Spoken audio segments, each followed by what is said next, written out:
Have you ever felt trapped by the endless pursuit of more? More money, more stuff, more status? What if I told you that true freedom and happiness lie not in having more, but in wanting less? This isn't some new age minimalist trend. It's a radical idea from 800 years ago, embodied by one of history's most beloved figures, Saint Francis of Assisi. Most people know him as the guy who talked to animals, the gentle saint with a bird on his shoulder. But that's just a fraction of his incredible story. Francis wasn't born a saint. He was born Giovanni di Pietro di Bernardone, the son of a wealthy cloth merchant in Assisi, Italy.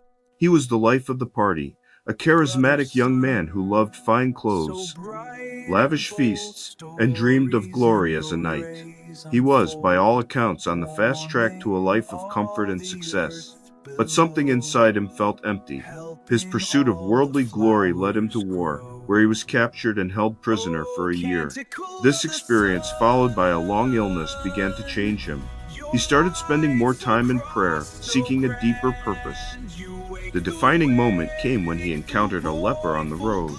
Before, Francis would have been repulsed, but this time, moved by a profound sense of compassion, he dismounted his horse, gave the man all the money he had, and then did something truly shocking. He kissed the leper's hand. In that moment of radical humility, his old life began to fall away. Soon after, while praying in the dilapidated church of San Damiano, he heard a voice from the crucifix say, "Francis, go and repair my house, which you see is falling into ruin." At first, he took it literally. He sold his horse and bolts of his father's finest cloth to raise money for the church repairs. This act infuriated his father, who saw it as theft and madness. The conflict came to a head in the public square of Assisi. Dragged before the bishop by his father to account for his actions, Francis did the unthinkable. He stripped off all his clothes, handed them back to his father, and declared, "Until now I have called you my Father on earth.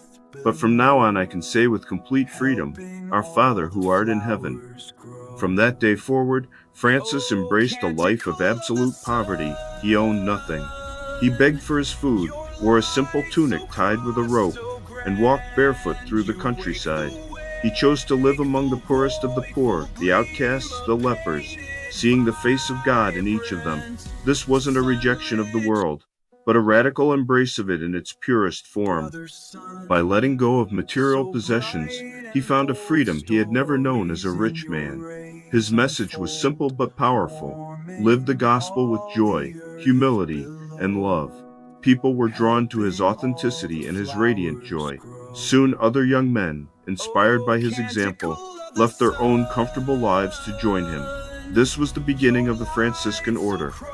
They called themselves the Friars Minor, or Little Brothers, dedicated to serving others and living in complete dependence on God's providence. And what about the animals?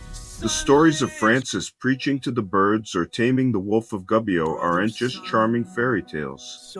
They represent his profound belief that all of creation, the sun, the moon, the wind, the water, every bird and beast was part of one family, created by the same loving Father. He called the sun brother sun and the moon sister moon. This wasn't just poetry, it was a revolutionary theology. He saw the divine spark in everything, recognizing that nature itself was a reflection of God's goodness.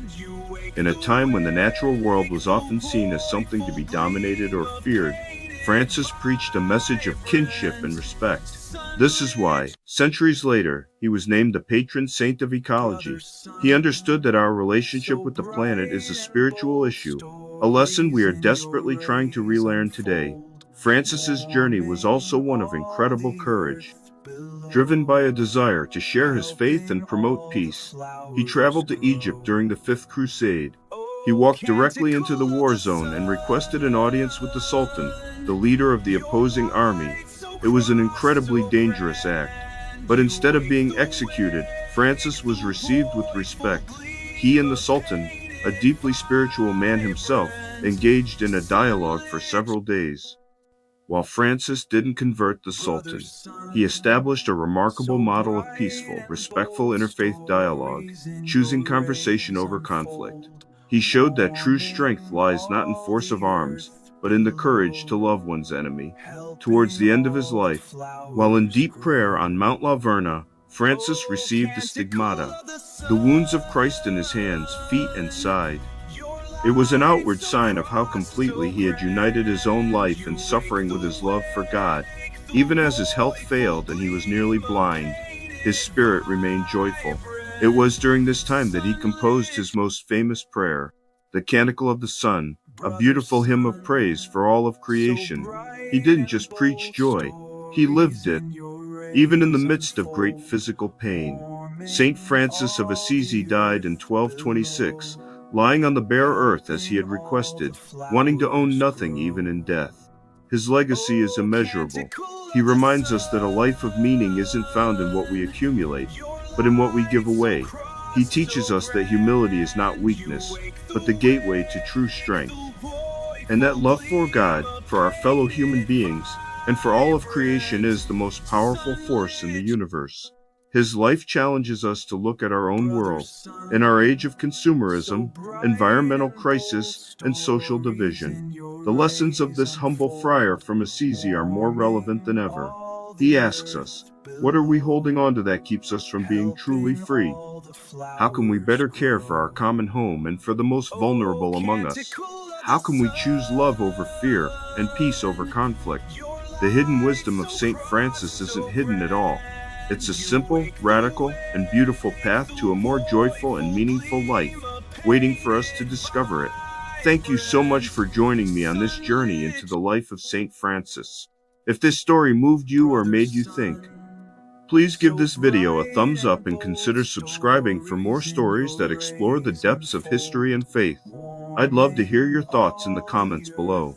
See you next time.